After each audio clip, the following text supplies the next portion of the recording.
So with the Meiji Restoration, I'm going to give you a quote of the time, of the day in Japan, that the Meiji Restoration is really going to base its development on. Here we go. You don't write this down, just hear it.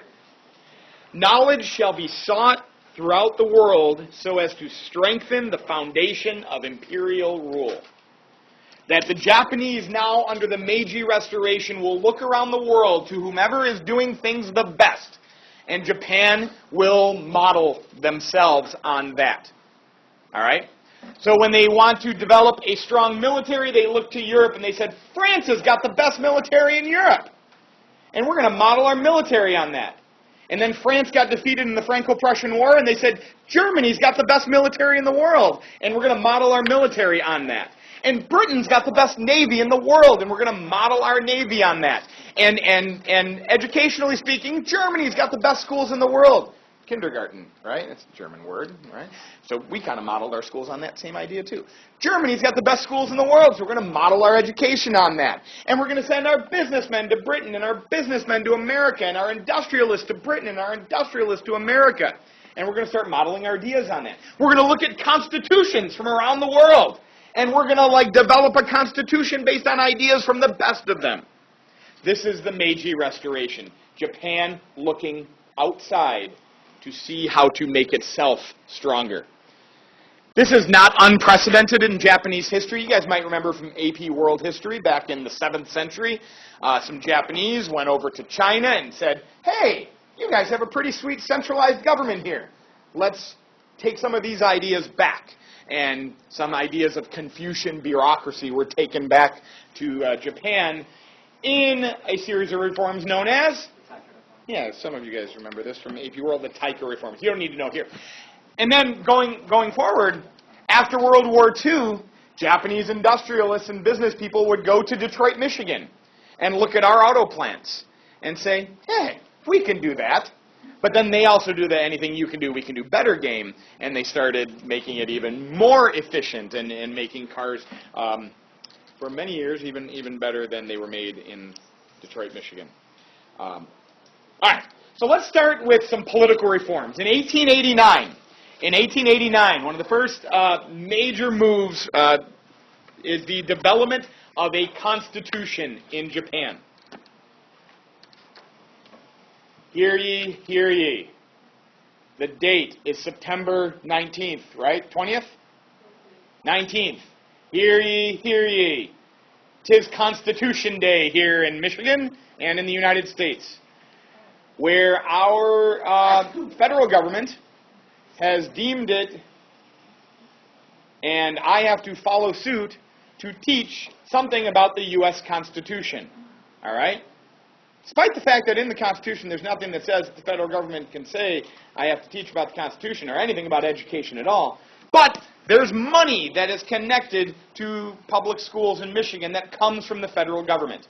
So, in order to keep that money, social studies teachers are required once a year around this date, September 17th is the big day, around this date to talk about the Constitution. So here it is.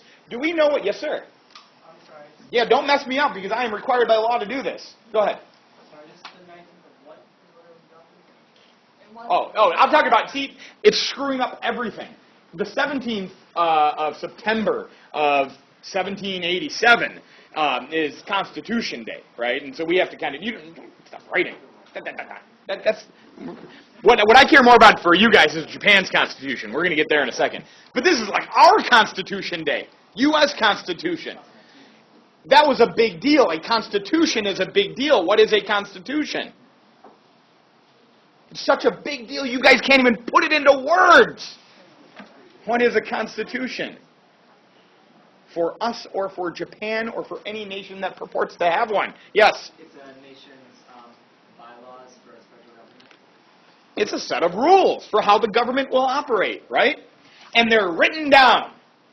And that is really important, right? That you write these rules down. Because what kinds of governments, what kinds of rules ruled nations before we started writing constitutions down? What's that? Emperors and kings and the whims that they had. I hereby proclaim today to be this day. Right? And forevermore we shall do this thing. And tomorrow I might change my mind because I'm the emperor, I'm the king, and I get to do that. And I'm not beholden to any document that tells me what I can do or what I can't do. That's what a constitution is. That's why it's such a big deal. It's taking power away from an individual and putting it into a document that will guide and limit future individuals, right? Yay, Constitution Day. Everybody good? And we have now done our federally mandated obligation to talk about the Constitution. We will, of course, be dealing with the American Constitution even more. Later today, I'm going to talk about how the Constitution says what the Senate can do in terms of treaty ratification. So we'll get more. But going back to 1889, Japan will develop a constitution. It is the first of its kind in Asia. All right? The hope here for Japan was they develop a constitution and then they can show the world, hey, look, we're just like you, America. We're just like you, Western Europe. You have constitutions. We have a constitution. We should be seen as equals. Here's what the Constitution does for Japan. It says that this guy, the Emperor Meiji, is divine. He's like God on earth. It is a divine, it creates for Japan a divine imperial line. And that emperor, Emperor Meiji, will be commander-in-chief of the military. Now, I just noted they went to like Europe and the United States and looked at our constitutions. And in fact, they like the German one the best because the German one has like a Kaiser. There's a king in Germany still. So there is that one guy who is kind of... he's God. There's an imperial line, for example, like the Emperor Meiji's son is eventually going to be the emperor. The Kaiser's son, had they not lost World War I, would have been the next emperor. But of course, the Kaiser in Germany wasn't considered like a god on earth. Japan has to tweak it for its own needs. Now, what benefit might there be in having codified into your constitution a divine emperor? What benefit is there in why do that? Okay, time out. They might believe it, all right? Could be in their core spiritual and religious beliefs that the emperor is divine. All right, we got that out of the way. What's a practical reason for proclaiming your emperor as divine? Eula? Beautiful, beautiful. There won't be any arguments. There'll be less complaining about this guy and whatever dictates he might want to push forth. Or if he's the commander-in-chief of the military and he orders the military to do something, or the military does something under him, there's less likely to be questioning of it. It grants what is known as legitimacy. That's a big, fancy word that you guys should have in your Rolodex vocabulary for this class. Legitimacy. Anybody? Back in the back. Did I see a hand, Ms. Boygan? No? Gianni. Give something power, makes it official, sure. There's a little more to legitimacy, Ms. Goujon.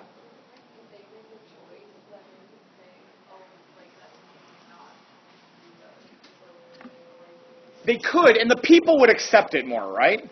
The idea of legitimacy is what makes the people accept what you're doing.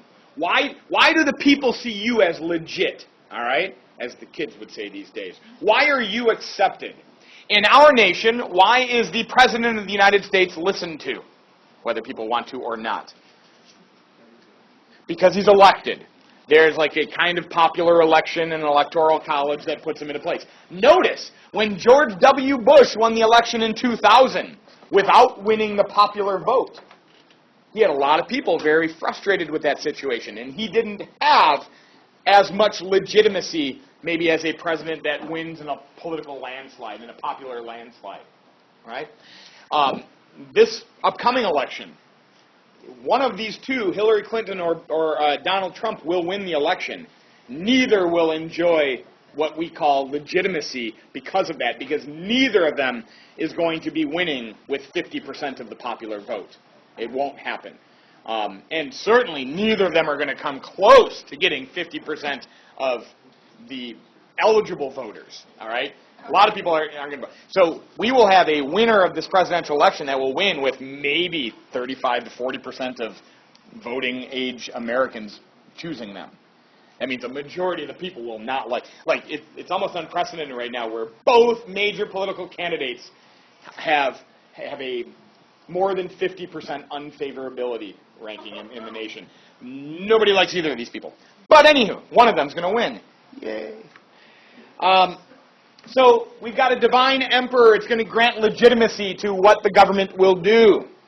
A bicameral legislature will be developed. That's kind of cool. We have one of those. A two-house legislature, right?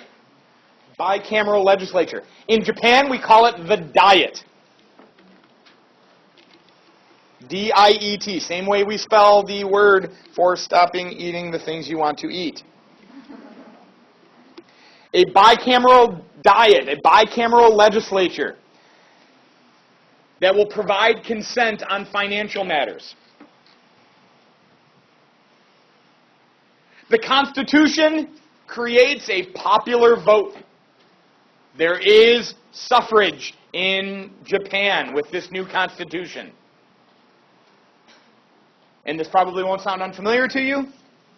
Tax-paying males can vote. So in the earliest days, we're talking about 5% of essentially the elite population of men in Japan get to vote. About 5% of adult males. So hardly anybody is getting to vote. But there's a vote. It's a start. By the mid-1920s, just like the United States is doing, just like Western Europe is doing, the franchise will be expanded. It's a fancy way to say more people will get to vote. And by 1925 in Japan, it will be a universal male suffrage. Japan won't let women vote until the United States writes them a constitution after World War II.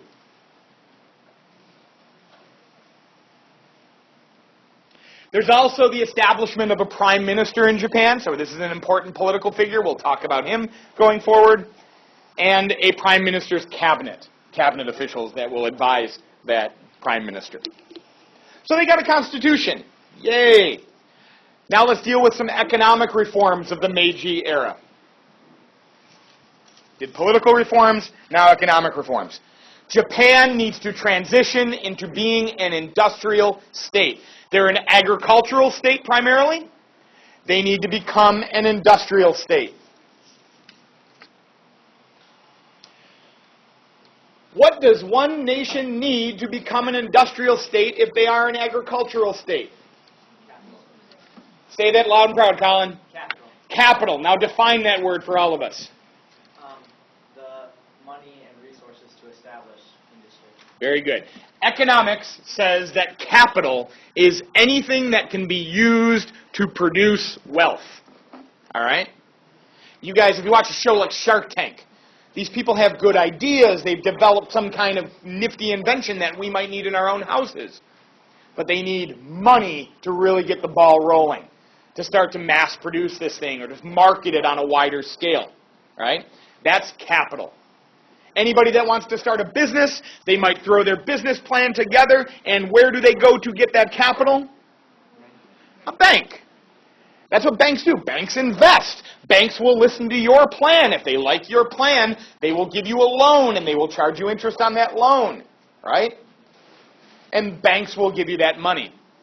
Well, Japan, not being like a modern industrial state yet, doesn't have a banking system, an evolved banking system yet. So where can they get this money from? Who in 1880s, 1890s has an evolved banking system? Western Europe and the United States. Japan could borrow money from them to industrialize. But this is a little bit of a catch-22. If Japan wants to be fiercely independent, and then they start taking millions of dollars of loans from American businesses and banks and the American nation, they're really now beholden to Americans. They want to do it on their own. They want to be self-sufficient in this industrialization. So now, what's our next solution? If you don't want to get this investment from foreign countries, Where can you find the wealth to industrialize? Your neighbors. Very good. Now, you're not going to go up to China and say, hey, China, can we borrow a little bit of money here? You're not going to go to Korea or anything like that. You need to take this. You need to be an imperial power, right? And even though today in 2016 that's like distasteful that that strong would just go to the weak and take their lunch money, but in the 1880s, 1890s, when in Rome, do as the Romans, right? And even the Italians themselves were trying to create an empire. Right? So if the Americans are doing it, and the British are doing it, and the French are doing it, why can't Japan do it as well? So Japan, in order to bring in the resources and the capital that they need to develop their industry, would look overseas. But before they can do that, they've got to start putting resources into developing a modern navy and a modern army.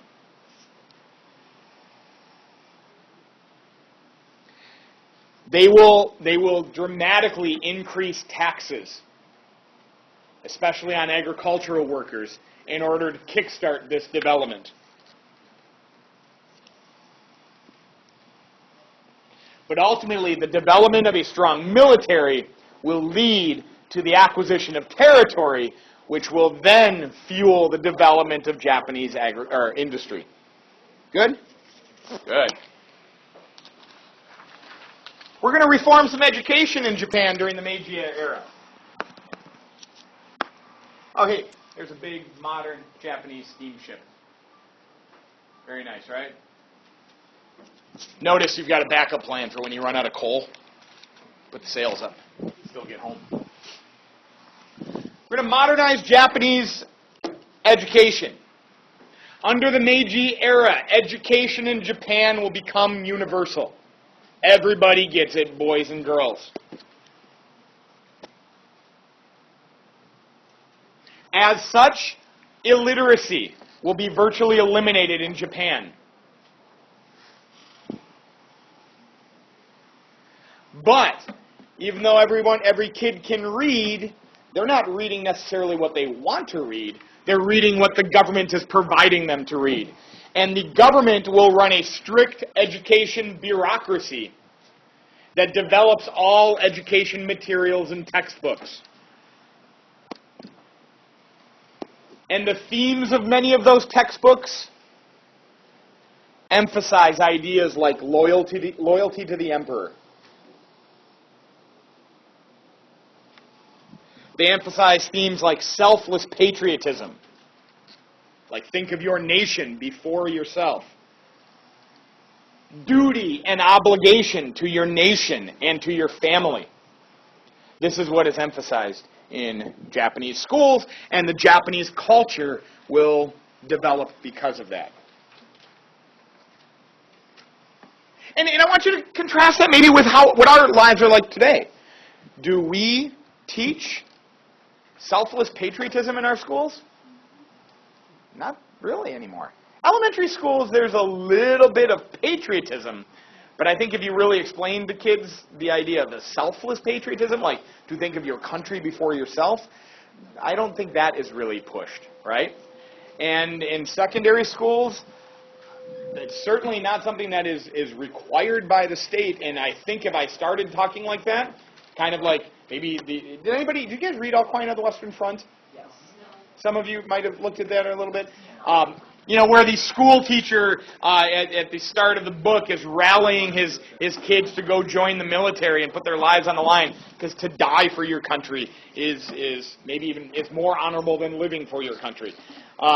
We're not really there with the way we teach. In fact, our society, rather than teaching like strict obedience and loyalty to the state, we ridicule and chastise our leaders very publicly, right? And we don't condemn those that do that. And you're about to see that taken to a level that I don't think any of us could have ever imagined. All right, so education reforms, economic reforms, political reforms, and now military reforms. And I want to take a look at this picture from the early Meiji era. And if we look at the uniforms that these soldiers are wearing, they're distinctly Western, all right? They're not wearing traditional Japanese clothing or traditional Japanese arms. These look like Japanese men wearing European uniforms or American uniforms. So the military will be reformed based on a European model.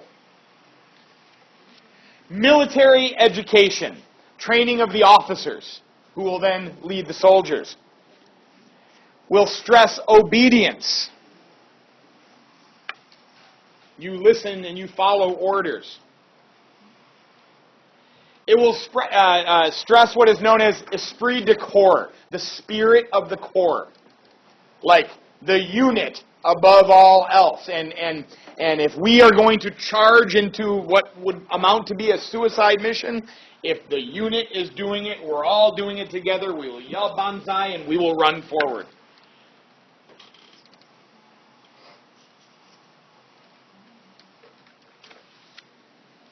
And also, yes sir? What does banzai mean? I don't know. Japanese kids, banzai, does it have an official translated meaning that you know? Banzai, like Miyagi. It's like a hooray, like a charge, yeah, like get our spirit going, yes. Everything I know about it I learned from Mr. Miyagi. That's all I got. You want me to blow your minds right now? Although this won't blow your minds because you didn't watch it as a little kid like I did. But any 40-year-olds watching this video at home, Mr. Miyagi, or let me take that back. You guys have seen The Karate Kid, right? Not that thing with Will Smith's kid, like the original 1980s Karate Kid. All right. Ralph Macchio, the guy that played the Karate Kid, the kind of annoying, snot-nosed teenage kid that messed with the Cobra Khan. Ralph Macchio today is older than Mr. Miyagi was when the Karate Kid was made. No. Way. Yeah. It's like 53 years old. Ralph Macchio is like 53 today. And Mr. Miyagi. I think Ralph Macchio looks better at 53 maybe than Miyagi looked at 50. Miyagi looked a little older at 53. But anyhow, I digress. A fanatic nationalism was taught to these military officers. Fanatical nationalism, uber nationalism, ultra nationalism. Extreme, whatever phrase you want to use. We'll use fanatical in my notes. Military leaders would be honored throughout Japanese society, much like the samurai that preceded them. So military officers became like the stories of popular fiction and of like comic books and entertainment for young people. They became the heroes of Japanese society. And as time is going to progress, and we'll talk more about this, the Army and the Navy will begin to exert more and more control over the central government. But we'll talk about that as we press on. By 1913, the Japanese military is occupying about 50% of the Japanese national budget. So about 50% of every dollar, all the dollars that Japan is spending are going towards their military. And now let's deal with what Japan is going to do with that military.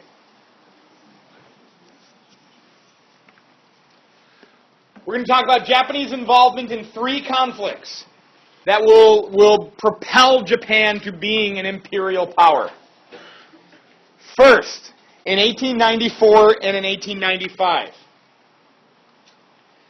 Japan and China will fight a war that is known as the Sino-Japanese War. But do me a favor, let's call it the First Sino-Japanese War. Kind of like Rocky. Like the first Rocky was Rocky. It didn't have to be Rocky 1 because no one even knew that Rocky 2 would exist. Right? Once Rocky 2 exists, now Rocky 1 we'll talk about. So we don't know there's going to be a second. We didn't call World War I World War I. Right? Until World War II came around. It wasn't even called World War. It was a Great War. The First Sino-Japanese War, 1894 and 1895. Japan looks to their next-door neighbor, China. And they see China being dominated by European powers, and Japan wants in on that. Japan also wants to exert control over Korea. And if we can look at this map, we can see how close Korea is in proximity to Japan, right? Right across the Sea of Japan, we have Korea. Korea is essentially a puppet state of China. And it had long been a puppet or a vassal state of China. Not really independent. The Chinese government essentially controls what it is Korea does. Japan wants in on that.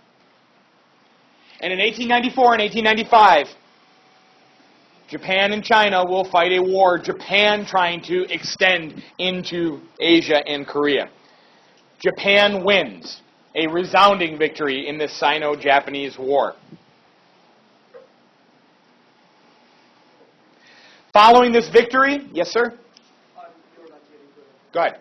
I was going to ask what territory. Following this victory, Japan will take from China the island of Taiwan. Taiwan's going to be important to the whole story this year, all the way into the Cold War. Japan is going to take Taiwan from China. And they will be given concessions in Korea. Essentially, Korea falls now within the sphere of influence of China. This is not Japan, Japan will not take over Korea yet. It's going to come. But they are going to begin to have trading influence and business influence into the Korean Peninsula. All right, war number 2. War number 2, the Russo-Japanese War. 1904-1905. The Russo-Japanese War. Now this is really interesting because now we have two nations wanting to expand in Asia at China's expense. Japan is of course one of them. The second one is Russia, way up there. And they are both looking at the resource-rich area of Manchuria, which is a part of China. So Japan sees Russia expanding. Russia sees Japan expanding. They are each a threat to each other. In 1904, Japan will launch a surprise attack on the Russian Far Eastern Fleet. And they will destroy it. And war is on now between Russia and Japan. This is even bigger than the Sino-Japanese War because Japan is an Asian nation and China is an Asian nation. Doesn't make the front pages of European and American newspapers. But the Russo-Japanese War pits an Asian nation against a European great power. This makes the headlines. And Japan wins. Japan will defeat Russia on the open sea. Japan will defeat Russia in battle in Manchuria. Note this, if you want to have a good example of how weak China is, Japan will fight Russia in Manchuria, Chinese territory. And China has nothing or can say nothing about that. It's akin to Mexico and Canada having a beef with each other and them duking it out in Colorado. The United States would probably put up a flag and say, this is not going to happen. You guys got to take this fight elsewhere. But China has no ability to stop this war from taking place. In the Russo-Japanese War, Japan wins. They soundly defeat Russia. And a treaty will be worked out between the two of them. It is known as the Treaty of Portsmouth.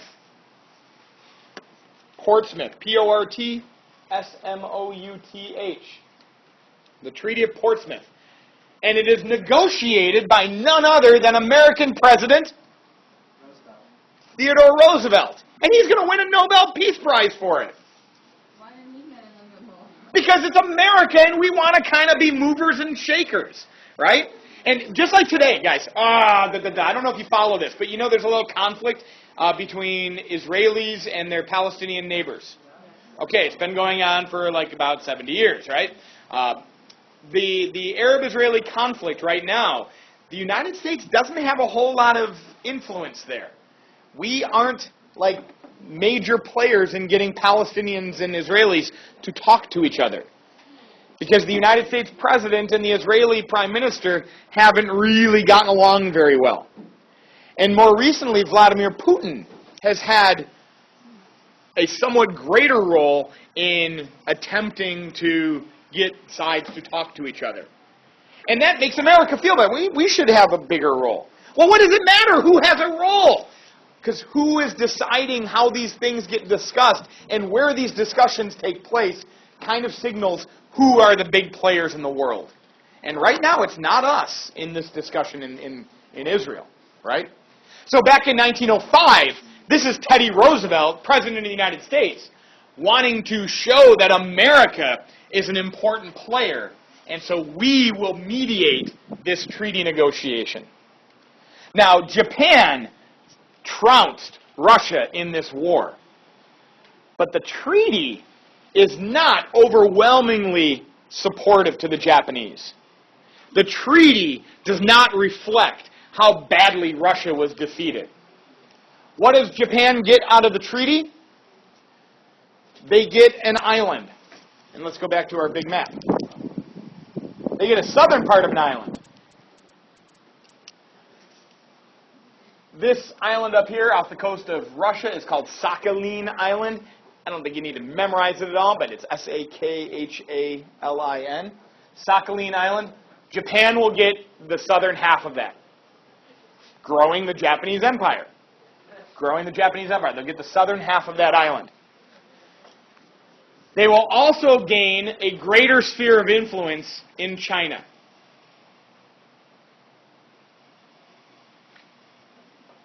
So there you go. That's it. And many in Japan will be very upset. Whoa, whoa, whoa, we just defeated Russia. It's a big deal. And all we got was this crummy t-shirt and the southern part of Sakhalin Island? That's it? And more concession rights, trading rights in Asia? Psh, we should get more. We're kind of angry. We feel like we're not being treated as equals. If a European power had defeated Russia, they would have gotten more out of this. But we did, and we didn't get more. But what Japan has done is they have neutralized the Russian threat. Russia was an expanding power in Asia. Japan put them in their place now.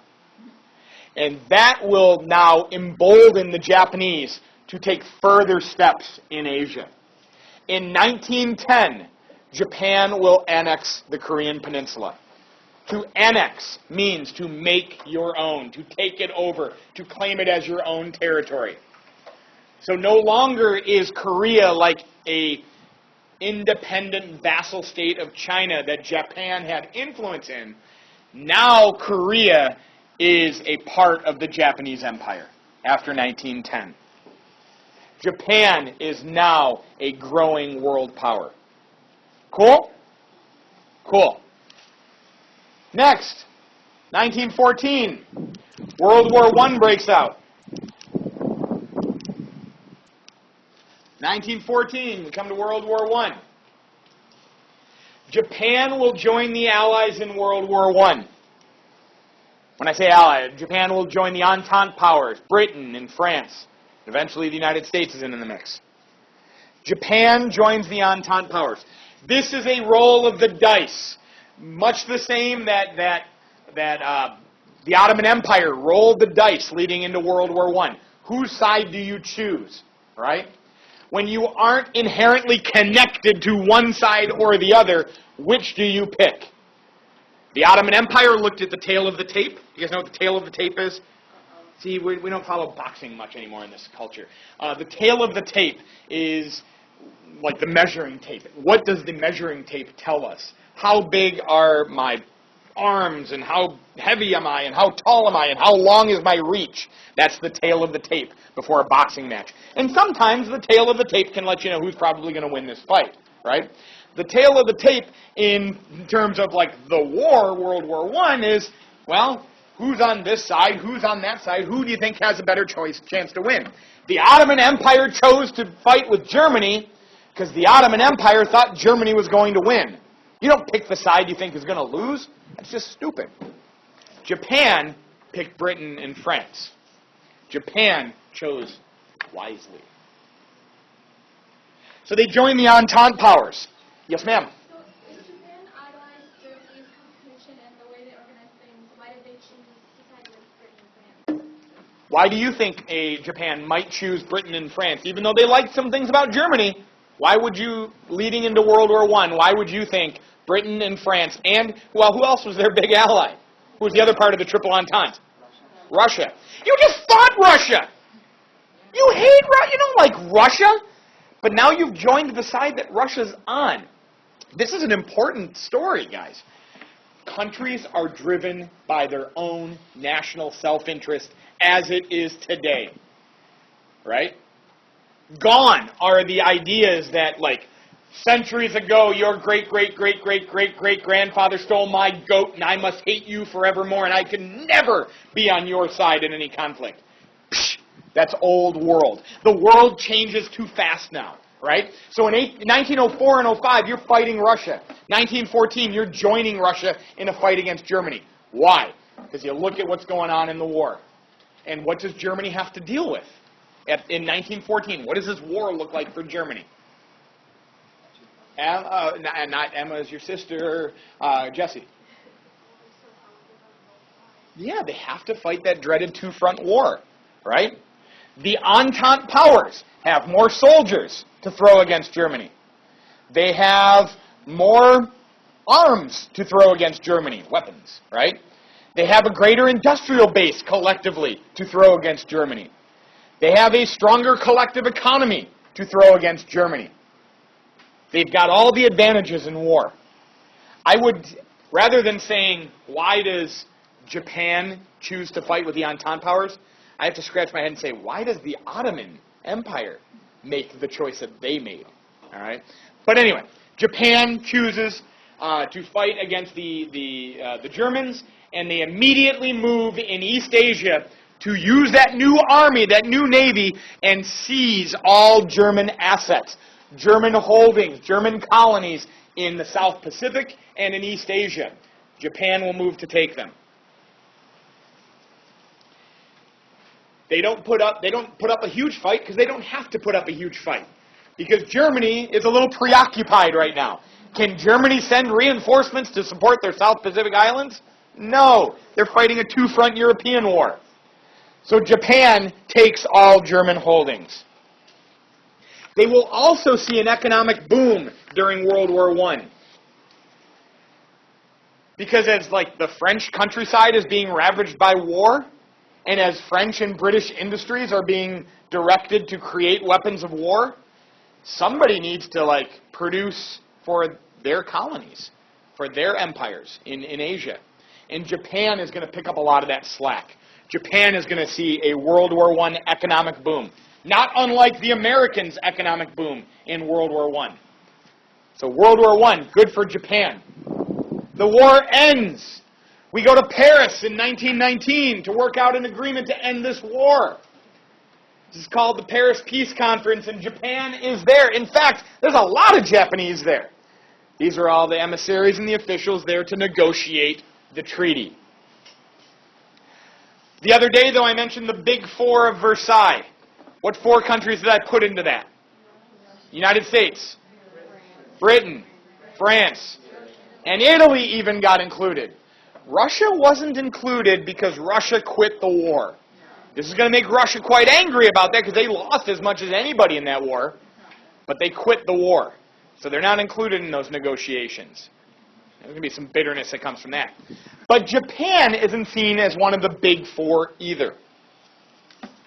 And they're angry. They're frustrated about this. They're not getting what they want out of the treaty negotiations.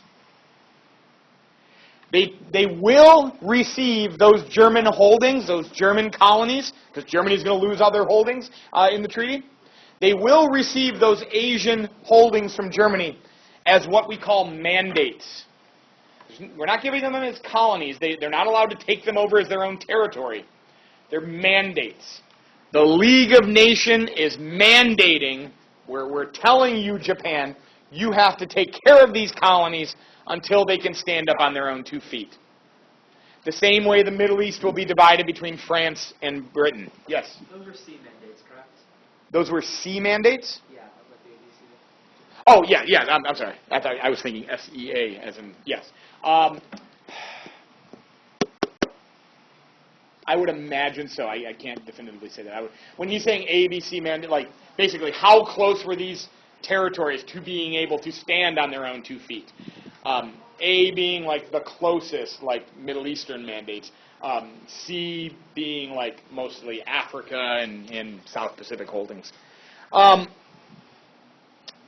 Japan wanted... Yes, ma'am.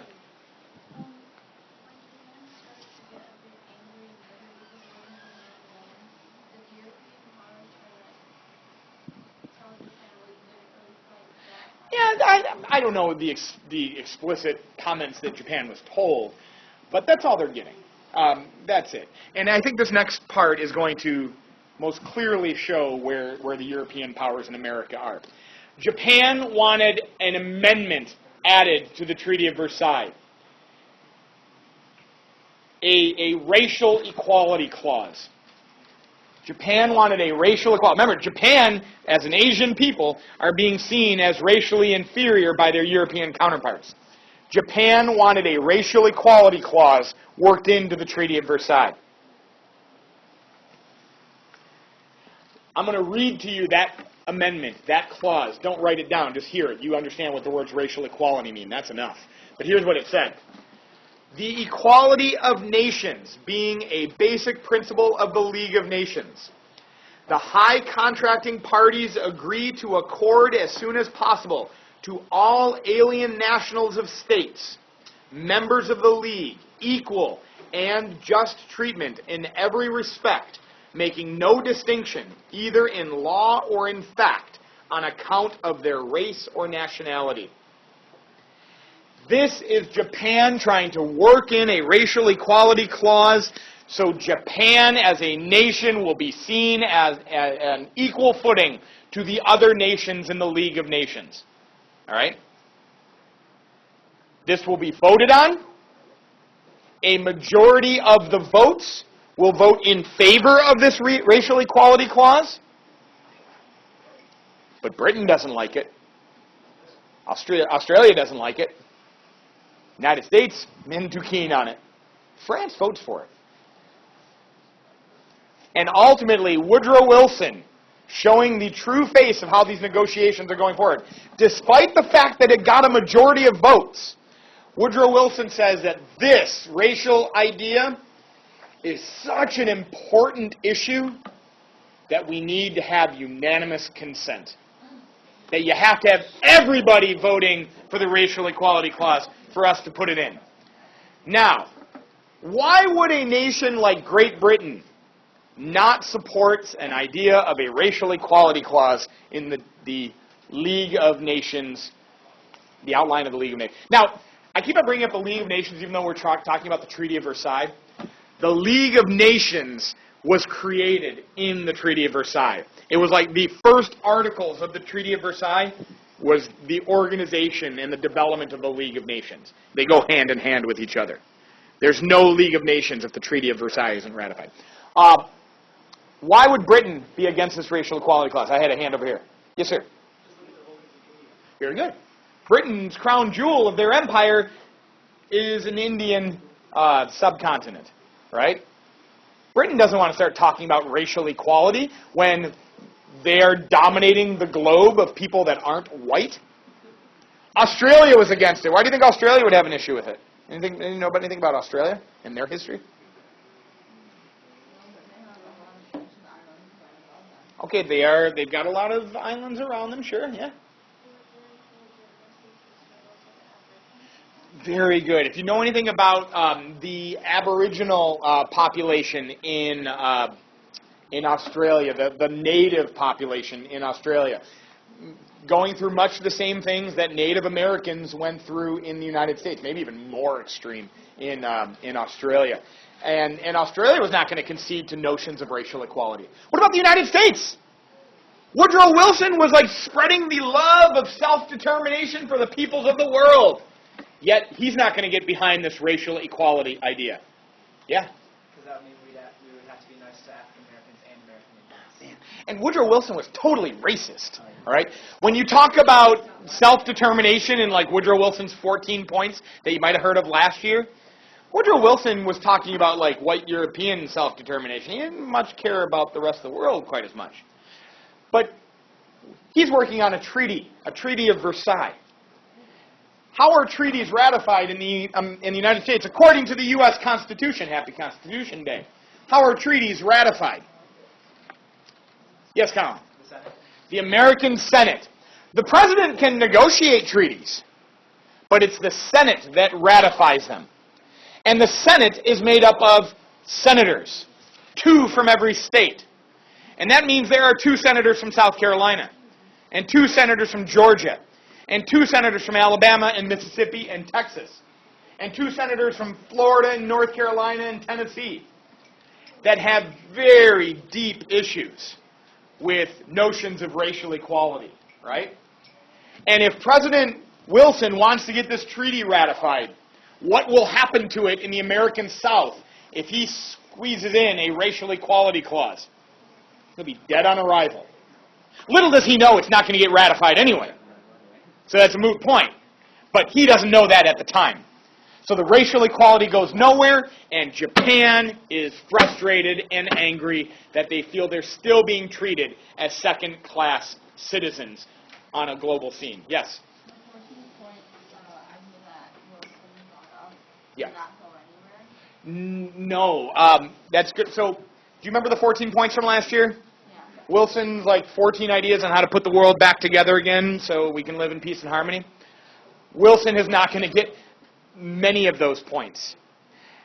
He's willing to concede most of them that he gives up in order to get the League of Nations. The League of Nations is one of his 14 points. He says that is the number one. If I can get that one, if we can work that in, which it does, if we can get the League of Nations, that will create an organization that can eventually work out all the other ones, all of the trade agreements and self-determination issues. If you get the League of Nations, the other things will follow down the road. So he's willing to compromise on other ideas so long as to create the League of Nations. Little does he know, again, we won't ratify the treaty, so we will never join the League of Nations. All right. Pushing. We got this, guys.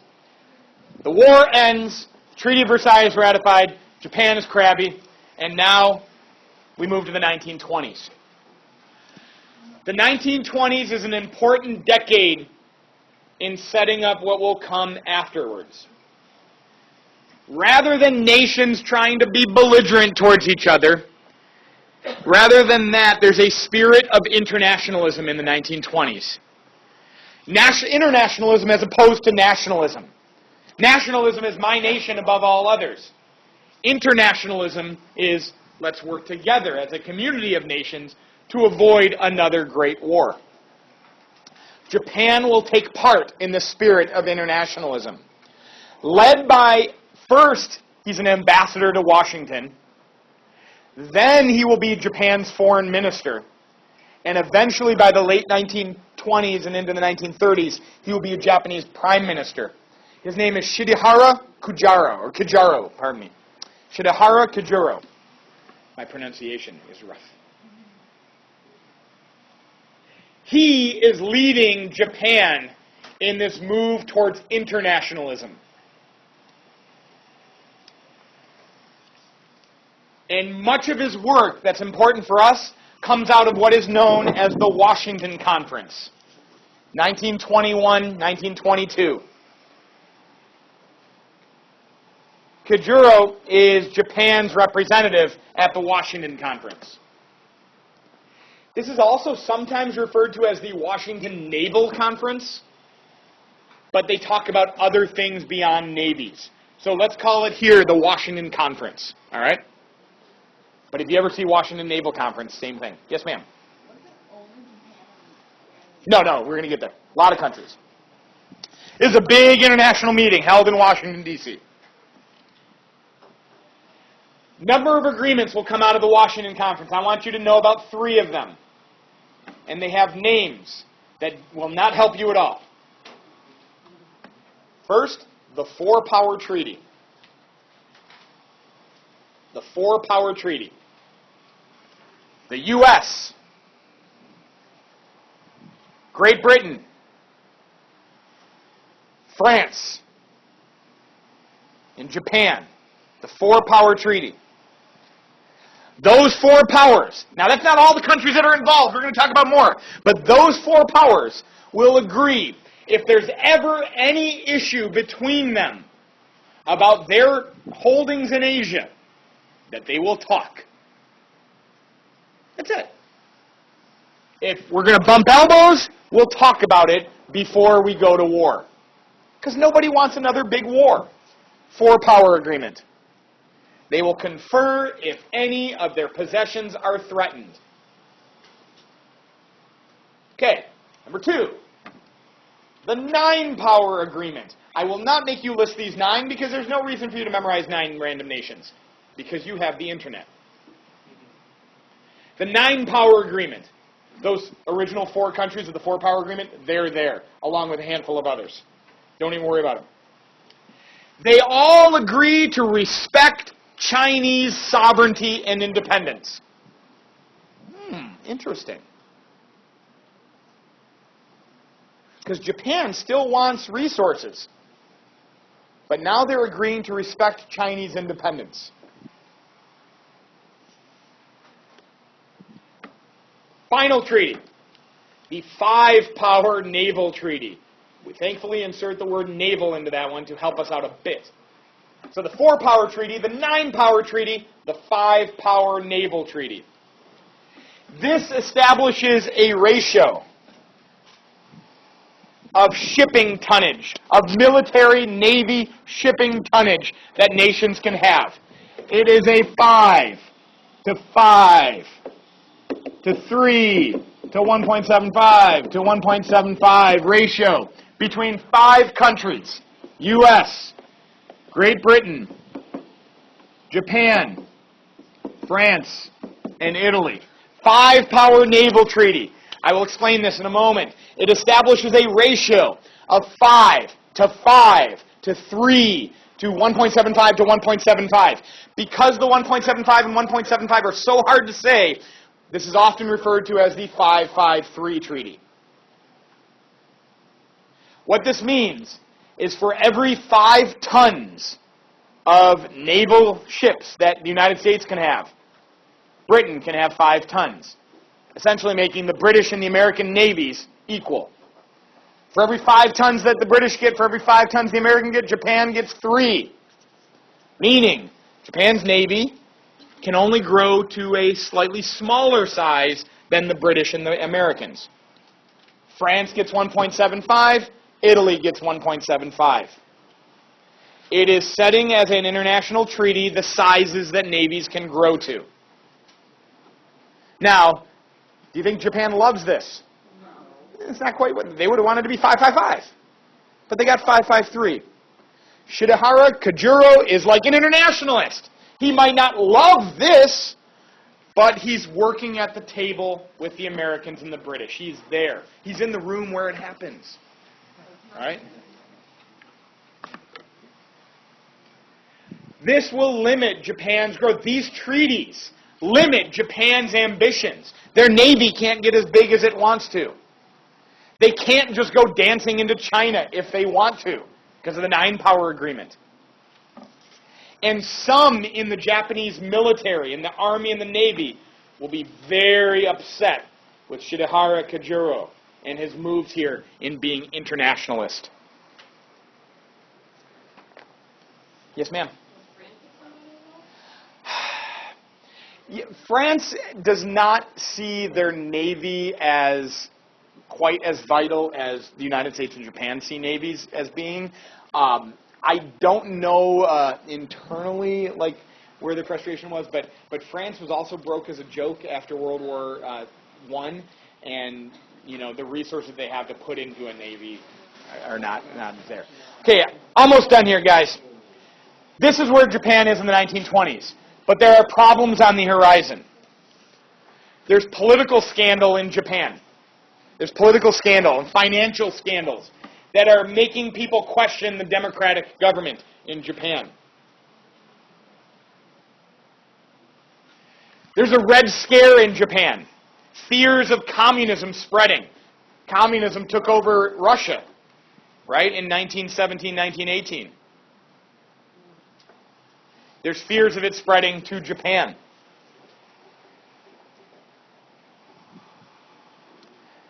Conservative groups and military in Japan are very concerned about these international agreements. And the fact that even despite Japan now working with the United States on all three of these agreements, the 4-power, the 9-power, the 5-power naval treaty, in 1924, the United States passes an immigration act that virtually eliminates Japanese immigration to the United States. It is a racially driven immigration act that cuts off Asian immigration while still allowing European immigration to the United States. So many conservatives and hardliners in Japan feel that the Japanese are giving in to the West when the West does not see them as equal still. And then there's an economic crisis on the rise. The war boom came to the end in the early 1920s. Unemployment was on the rise. Labor strife was on the rise. And in 1929, the beginning of the Great Depression will have dramatic effects on the Japanese nation. So despite Japan doing pretty well foreign policy-wise, between their 3 wars that they joined into, or fought, and despite being a part of these international agreements, there are problems on the horizon. Questions, comments?